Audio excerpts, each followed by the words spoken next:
स्वागत है आपका। ब्रेक के बाद जापान की बात करते हैं। जापान इन दिनों चावल से परेशान है। चावल के चक्कर में एक मंत्री को अपनी कुर्सी भी गंवानी पड़ी। जापानी खान पान में चावल का बहुत बड़ा योगदान है, लेकिन पिछले एक साल में चावल की कीमतें दोगुनी हो गई हैं। सरकार के लिए ये सिरदर्द बना हुआ है। चावल की इस स्थिति के कारण काफी चौंकाने वाले हैं। ये रिपोर्ट देखिए। हंगामा है क्यों बरपा? चावल जो हो गया है थोड़ा महंगा। जापान में चावल की आसमान छूती कीमतों पर टिप्पणी करना सरकार को इतना महंगा पड़ा कि न सिर्फ कृषि मंत्री ताकू एतो की छुट्टी करनी पड़ी, बल्कि खुद प्रधानमंत्री शिगेरू इशिबा के लिए चुनौती खड़ी हो गई है। दरअसल जापान इन दिनों चावल की भारी किल्लत से जूझ रहा है, जिसके चलते हाल के दिनों में इसकी कीमतों में भारी वृद्धि देखी जा रही है। शुक्रवार को जारी आंकड़ों के मुताबिक पिछले महीने चावल की कीमतें एक साल पहले की तुलना में 98% अधिक थीं, यानी लगभग 2 गुना।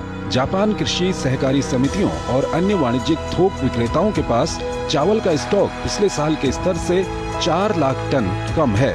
ऐसी स्थिति में कृषि मंत्री का ये बयान चावल कभी खरीदा नहीं, समर्थक उपहार के तौर पर पहुंचा जाते हैं, सरकार के गले की फांस बन गया है।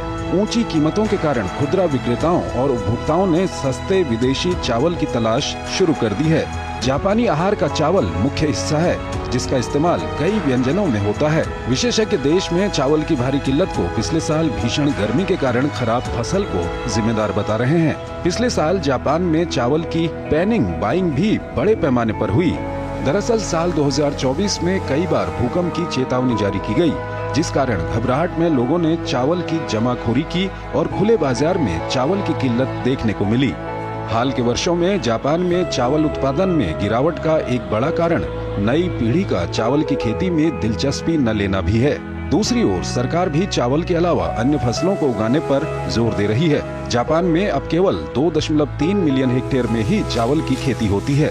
सरकार ने फरवरी में अपने कुछ आपातकालीन भंडार की नीलामी शुरू की। आपदाओं के दौरान उपयोग में लाए जाने वाले रिजर्व का इस्तेमाल पहली बार सप्लाई चेन की समस्याओं को ठीक करने के लिए किया गया। जापानी संस्कृति और परंपरा में चावल की जड़ें काफी गहरी हैं। लोग इस अनाज को अपनी अस्मिता से जोड़ते हैं। जापान में जिस चावल का इस्तेमाल बहुतायत होता है वो चिपचिपे तरीके का होता है और उसे जापोनिका कहा जाता है।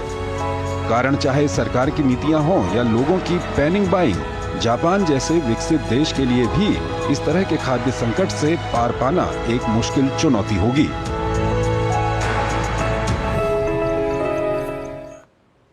प्रोफेसर संजय भारद्वाज हमारे साथ जुड़े हुए हैं, विदेशी मामलों के जानकार हैं, school of international studies JNU से जुड़े हुए हैं। संजय जी, जापान की बात करें तो चावल के कारण वहां पर हाहाकार मचा हुआ है, एक मंत्री को इस्तीफा भी देना पड़ा, क्या कुछ कहेंगे?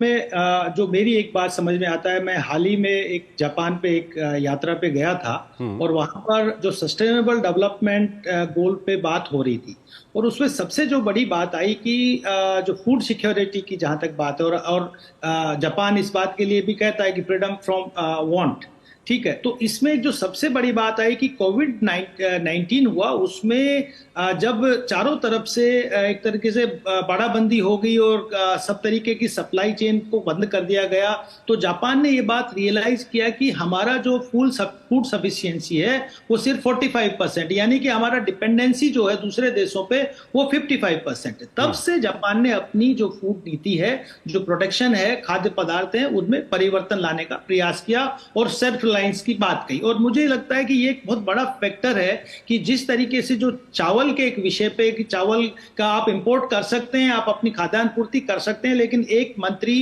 क्योंकि वो वहां पे जो भ्रष्टाचार का जो आरोप लगा और जो एक होर्डिंग का आरोप लगा, उसके आधार पे रिजाइन करना पड़ा। तो एक बहुत बड़ा एक सेंसिटिव इशू जापान में शुरू हुआ। जापान का दूसरा जो एक बहुत बड़ा फैक्टर है कि जापान को एग्रीकल्चर के सेक्टर में एक नया इनोवेटिव और नया टेक्नोलॉजी के रूप में जाना जाता है। ये मॉडल भारत में भी कई जगह से एग्रीकल्चर के सेक्टर्स में अपनाने का प्रयास किया, लेकिन चूंकि इनका जो डिपेंडेंसीज, ये ज्यादातर मशीनरी पे ज्यादा ध्यान देते थे, दूसरे जो प्रोडक्शंस, इलेक्ट्रॉनिक गुड्स हैं या बाकी जो टेक्नोलॉजीज हैं उन पे ज्यादा ध्यान देते थे, फूड प्रोडक्शन पे ध्यान नहीं देते थे। अभी जापान ने जो अपनी नीति कोविड-19 के बाद परिवर्तन की है कि हमको हर तरीके से अपने आप को सेल्फ सफिशिएंट बनाना है, और उसमें जो खाद्यान्न का विषय है जिसमें चावल भी है और बाकी जो प्रोडक्शंस हैं उन पर ध्यान देने का प्रयास किया। तो मुझे लगता है कि ये जापान में बहुत सेंसिटिव इशू है, और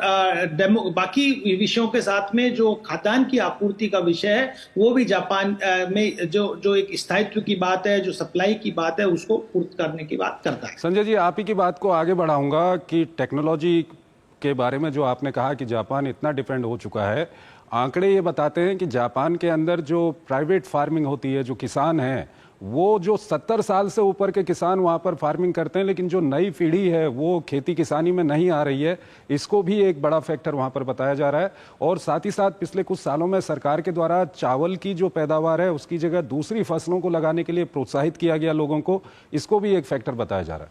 नहीं, इसमें देखिए दो बातें साफ साफ है। ये बात आप देखिए कि जो आज की जो नई जनरेशन है वो एक तरीके से टेक फ्रेंडली हो चुकी है, टेक्नोलॉजी पे डिपेंडेंसीज हो चुकी है। आप जापान में जाएंगे पूरा एक तरीके से, और ये देखिए कि वहां पे एजिंग इश्यूज आ रहे हैं कि, और जो ओल्ड जनरेशन से ओल्ड पीपल है वहां पे वो ज्यादातर जो ट्रेडिशनल उनके जो अपने प्रोडक्शन सिस्टम्स थे उनको आगे बढ़ाने का प्रयास कर रहे हैं, लेकिन जो नई जनरेशन है वो साइंस एंड टेक्नोलॉजी और इन्हीं सब क्षेत्रों में आगे बढ़ने की बात कर रहे हैं। तो ये बात मान के चलिए कि, और जो दूसरा बात आपने जो दूसरा सवाल आपका था कि जो डिपेंडेंसीज बेसिकली लोगों का जो माइंडसेट हो गया है कि मेटलिस्टिक माइंडसेट की तरफ बढ़ रहे हैं, कि जो जापान अब कैश क्रॉप फार्मिंग की तरफ ज्यादा बढ़ रहा है। जो कैश क्रॉप फार्मिंग नहीं है, ये फीडिंग का सिस्टम है। तो जो कैश क्रॉप फार्मिंग जो सिस्टम है वो इंस्टेंट मनी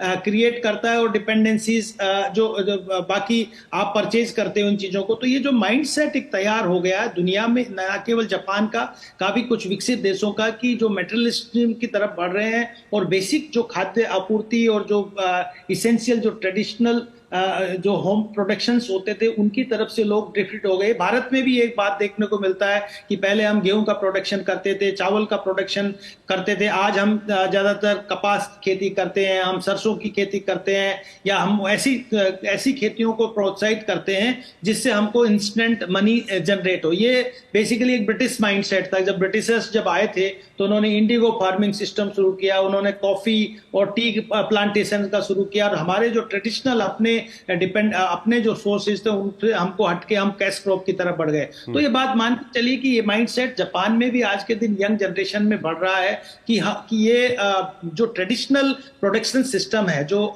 एग्रीकल्चर, जिसमें आपने राइस का जो क्राइसिस हुआ कि 2.3 हेक्टेयर में ही खेती राइस की हो रही है, तो ये बहुत कम है वहां की जनता को सेल्फ सफिशिएंट बनाने के लिए राइस प्रोडक्शन में। ये बात बांग्लादेश समझता है। आप देखिए बांग्लादेश इतना बड़ा एक छोटा सा देश है, बहुत बड़ी पॉपुलेशन, लगभग 18 करोड़ लोग रहते हैं, लेकिन उन्होंने धीरे धीरे वो एक टाइम में 4 खेतियां करते हैं राइस प्रोडक्शन की, तो धीरे धीरे वो सेल्फ सफिशिएंट हो गए। तो ये जो नीड है, वो जो जरूरत है, वो बांग्लादेश ने समझी, क्योंकि वो फूड सिक्योरिटी को ज्यादा प्रायोरिटी देते थे। क्योंकि जापान के पास में कैश ज्यादा कलेक्शन होता है, क्योंकि मशीनरी है और कैश फार्मिंग सिस्टम है। तो ये बात मान के चलिए कि जापान में ये माइंडसेट और जो न्यू जनरेशंस का एक प्रॉब्लम क्रिएट होता जा रहा है, और मुझे लगता है कि गवर्नमेंट अगर इसकी तरफ से दोबारा से ध्यान देने लगी है, और इसीलिए राइस प्रोडक्शंस और बाकी जो